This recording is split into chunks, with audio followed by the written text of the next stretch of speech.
여러분, 밤새 편하게 잘 주무셨습니까? 12월 20일 금요일입니다. 계속해서 이데일리 TV 뉴스 브리핑 이어가도록 하겠습니다. 자, 첫 소식, 파월 얘기 안 할 수 없죠. 여파가 참 그만큼 어제 우리 시장에 컸습니다.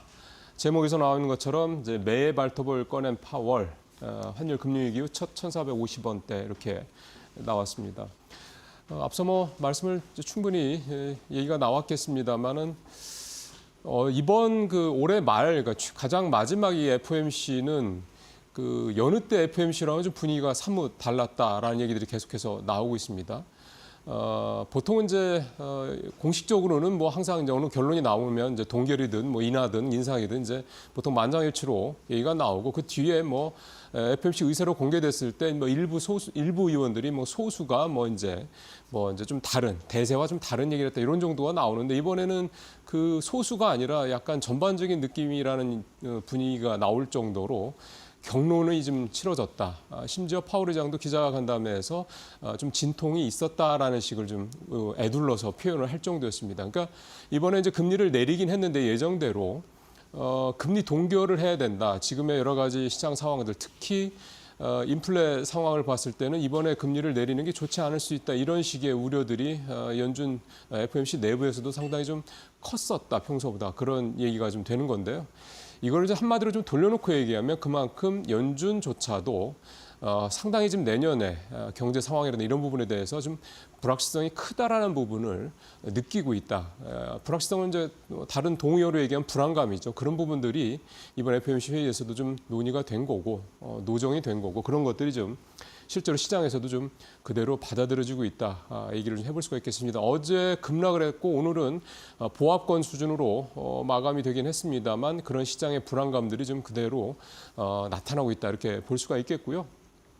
국내 쪽으로 본다면 표에도 좀 나옵니다만 기준금리 차이가 사실은 1.5%포인트 차이로 줄어들었고 연준이 금리를 내렸기 때문에 미국이 금리를 내렸기 때문에 사실은 우리 원화 같은 경우는 이제 그동안에 너무 약세해서 조금 강세로 표현하기 좀 그렇습니다. 좀 환율이 좀 반등을 하지 않겠냐는 기대감이 좀 있었죠. 좀 이게 좀 떨어져야 되니까 우리 경제 입장에서 봤을 때는요. 근데 아까 제목에서 보였던 것처럼 금융위기 후 처음으로 다시 1,450원대를 돌파했다는 얘기가 나올 정도니 이런 연준의 예상 어떤 밖의 매파적인 어떤 그런 분위기 이런 것들이 우리 외환시장에는 사실은 어떻게 보면 직격탄이 되고 있다. 또 이렇게 볼 수도 있겠습니다. 그러다 보니까 엊그제 말씀드렸습니다만 이창용 총재가 기자간담회까지 열어서 얘기를 했었던 이거 우리 빨리 추경 편성을 해야 된다라고 얘기한 거 이런 부분들에 좀 목소리가 더 좀 높아질 수밖에 없고요. 어제 보니까 이제 오늘 조간신문 보시면 나오겠습니다만 어제 이제 그런 내부적인 얘기들 국내에서도 한 10조 원 정도의 추경 편성이 빨리 필요하다 이런 내용들이 좀 하나하나 좀 나오고 있는 거 보면 글쎄요, 요즘 탄핵 정국이기 때문에 정치권 상황이 급박하게 돌아오기는 하지만 국내의 경제를 또 살려야 되는 것도 굉장히 중요한 문제이기 때문에 이 추경 관련된 얘기들이 조금 더 논의가 좀 가시화되지 않겠냐 이런 기대감을 좀 가져보겠습니다. 자, 반도체주 얘기 안 할 수 없죠. 어제 반도체주들 주가 굉장히 많이 떨어졌습니다. 삼성전자 3.2%, 하이닉스는 이제 4.6%, 거의 5% 가까이 급락을 했습니다. 최근에 이제 삼성전자는 조금 부진은 했지만 SK하이닉스를 중심으로 해서 이 소부장 관련주들은 상당히 좋은 모습을 보였는데 이제 그게 반등에 대한 기대감이 좀 있었던 거죠. 근데 마이크론의 실적이 특히 실적 가이던스가 내년에 좀 그렇게 썩 좋지는 않을 것이라는 얘기가 나왔던 게 어떻게 보면은 직접적인 어떤 타격을 줬다 이렇게 좀 볼 수가 있는 거고요. 특히 마이크론이 글로벌 메모리 3사 중에서 제일 먼저 실적을 발표하다 보니까 마이크론의 실적이 나머지 이 메모리 반도체 회사들 실적 발표에 어떤 일종의 가이던스, 바로미터 이런 역할을 많이 한다고 합니다. 그런 상황에서 이제 마이크론의 실적, 특히 가이던스가 부진하게 나오니까 이게 가뜩이나 좀 시장 상황 좋지 않고 환율도 좀 계속해서 올라가고 있는 상황에서 우리 대표주 두 종목에 큰 타격을 좀 준 그런 상황이 좀 됐습니다. 또 여기에다가 이제 전방 수요, 이제 PC라든가 스마트폰 등 IT 전방 수요가 좀 부진한 것도 있고요. 사실 제가 좀 더 우려하는 거는 이 범용 반도체 쪽. 앞서 말씀드리는 PC라든가 IT 쪽의 이 전방 수요라는 게 사실 범용 반도체들이 주로 이제 사용이 되는 거니까 이쪽에 이제 중국의 이 영향이 참 갈수록 커지고 있다는 게 이제 걱정입니다. 중국이 당연히 반도체를 살리기 위해서 뭐 대대적인 투자, 보조금 등등등 해서 이렇게 하고는 있긴 한데 어쨌든 선단 쪽, 그러니까 첨단 쪽의 제품이 아니고 범용이다 보니까 그 여파가 지금 영향을 전반에 미치고 있다. 가격이 계속해서 단가가 한 30% 떨어졌다고 하니까요. DDR4 같은 이런 범용 반도체들. 그런 여파들이 또 삼성이라든가 SK하이닉스에 미치지 않을 수가 없다는 점도 걱정스러운데요. 이 부분이 내년에 좀 어떻게 작용할 것이냐. 지금 일단 미국 쪽에서는 중국산 반도체, 중국 반도체에 대해서 계속해서 좀 압박을 하고 있는 상황이기 때문에 그에 따른 반사이익을 우리가 좀 받을 수 있기는 한데 또 거꾸로 얘기하면 중국의 이런 반도체 수요가 또 만약에 줄어든다 그렇게 될 경우에는 또 전체 수출의 한 40%가 중국에서 이루어지고 있는 삼성전자 같은 경우한테는 또 악재가 될 수밖에 없습니다. 이런 부분들도 걱정스러운 대목이긴 하고요. 그러다 보니까 삼성전자, SK하이닉스 모두 지금 이 4분기 영업 어떤 실적 전망치가 삼성 같은 경우는 한 4%, 하이닉스 같은 경우도 한 2% 가까이 한 달 전에 비해서 전망치가 자꾸 떨어지고 있는 것도 조금 우려스러운 대목입니다. 그나마 다행인 거는 내년에 이 엔비디아의 이 블랙엘 울트라가 출시가 되고 하면 다시 한번 반등의 모멘텀이 나올 수 있다 이런 얘기가 나오고 있는데 이게 뭐 내년 상반기에 당장 나온다는 건 아니기 때문에 시간이 조금 걸릴 것 같다는 얘기가 하고 있고 그러다 보니까 증권가에서도 내년 2분기 정도가 넘어가야 이제 좀 뭔가 반등의 모멘텀이 나오지 않겠냐. 아직까지는 조금 우울한 얘기들이 좀 많은 상황입니다. 예, 밸류업 얘기 좀 오늘 이데일리 온라인 기사 나온 걸 좀 가져왔는데요. 요즘의 특징이 이렇습니다. 그러니까 밸류업 어떤 계획을 발표를 하면 주가가 좋습니다. 반면에 밸류업 지수에 편입이 된다. 요 얘기는 별로 시장에서 약효가 별로 없는 그런 상황이 지금 나타나고 있습니다. 이거를 뭐 굳이 옛날식으로 따진다고 그러면 소문에서 하고 뉴스에 팔라 뭐 이런 얘기가 되지 않을까 생각도 좀 들긴 하는데 밸류업 지수 같은 게 좀 그런 면이 있고요.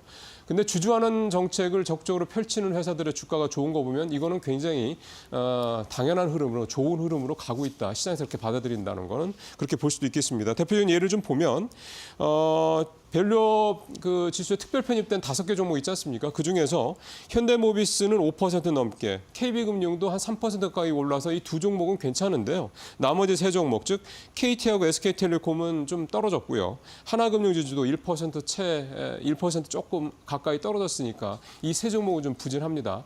반면에 최근에 이제 주주환원 정책, 이 밸류업 정책을 발표한 LG전자 같은 경우는 최근에 5% 넘게 올랐으니까 상당히 좋죠. 그 밖에 HD 현대그룹 계열사들 주가들이 대부분 다 올랐는데 뭐 현대중업 같은 경우는 9%가 넘게 올랐으니까. 근데 좀 최근에 조선주가 좋은 영향이 좀 있어서 이걸 뭐 밸류업 계획 때문이라고만 볼 수는 없겠습니다만 어쨌든 HD 현대그룹 계열사들이 굉장히 좋다라는 거, 이 조선업에 대한 여러 가지 기대감이 좀 같이 맞물려서 주가가 좀 많이 오른 것도 있고 그런 부분들이 좀 있습니다. 이제 이거에 대한 해석이 또 중요하죠. 일단 투자자들이 지금은 편입에 대한 기대치는 많이 내려간 상황이고요. 주주환원 정책에 대한 부분들을 발표하는 거에 대해서 좀 더 주목하고 있다는 거고 또 이걸 또 거꾸로 얘기하면 앞으로 이제 이 주가를 관리하기 위해서는 결국 주주환원 정책을 얼마나 적극적으로 또 구체적으로 제시하고 그걸 또 실천하느냐 이게 이제 가장 중요한 포인트가 될 것이다라는 거를 이번에 다시 한번 재확인했다 이렇게 볼 수가 있겠습니다. 자, 오늘 마지막 기사는 팔란티어 얘기를 좀 준비를 해보겠습니다. 팔란티어 얘기 참 최근 들어서 한 2-3달 사이에 굉장히 많이 나오고 있죠. 언제부터 이렇게 팔란티어를 우리가 이렇게 주목을 했는지 싶을 정도인데 일단 주가부터 보시죠. 올 1월에 16달러 정도였던 주가가 지금 71달러니까 대략 4배 이상 좀 오른 거죠. 그것도 또 최근에 이제 트럼프 당선 이후에 한 70%가 넘게 올랐으니까 사실은 그 전에 그 정도 한 3배 넘게 올랐으면 뭐 고평가 논란이니 뭐니 좀 뭐 이런 얘기들이 나올 법한데 전혀 트럼프 당선 이후에 뭐 더 기세가 등등하다 보니까 이거는 그냥 단순히 볼 문제가 아니다 이런 얘기도 나오고 있고요. 최근에 팔란티어 주가가 그렇게 급등했던 또 배경 가운데 우리 서학개미들이 또 열심히 사준 의미도 있을 것 같습니다. 한국예탁결제원의 자료를 보니까 현재 그러니까 이달 들어서 12월 들어서 서학개미의 최애 종목, 가장 많이 산 종목이 바로 팔란티어였습니다. 4억 4천만 달러 가까이 샀는데 테슬라가 4억 1천만 달러 조금 넘게 샀으니까 테슬라보다도 3천만 달러 이상 더 샀다. 주가를 비교를 해보면 주수로 따지면 굉장히 팔란티어 주식을 많이 샀다 이렇게 좀 볼 수가 있는 거고 사실 지난 3분기 실적 발표한 내용을 보면 실적도 워낙에 좋기도 했습니다. 근데 사실 무엇보다 이렇게 팔란티어 주가가 올해 4배가 넘게 이렇게 올랐던 가장 큰 배경을 결국 살펴보면 주도주 교체에 대한 기대감이 아닌가 생각이 듭니다. 지금 뭐 이 얘기들 많이 들으셨죠. 올해는 AI 관련 하드웨어들이 아주 크게 부상한 해라면 내년에는 AI 소프트웨어들 쪽이 부상을 할 것이다. 이런 얘기 많이 하지 않습니까? 그 대표 주자가 바로 팔란티어라는 거고, 그러다 보니까 이렇게 주가가 4배가 넘게 올랐음에도 불구하고 여전히 관심들이 많이 좀 쌓이고 있다. 이렇게 볼 수가 있는 건데요. 이제 팔란티어가 많이 올랐고 또 다른 AI 관련 소프트웨어주들도 많이 있지 않습니까? 이제 이 매기가 뭐 팔란티어 하나만 집중되지는 않겠습니다만은 이런 소프트웨어 관련주들에 대한 기대감은 내년을 앞두고 더욱더 요즘에 더 높아지고 있다. 이렇게 팔란티어를 보면서 좀 다시 한번 느끼게 됩니다. 뉴스 브리핑 마치겠습니다.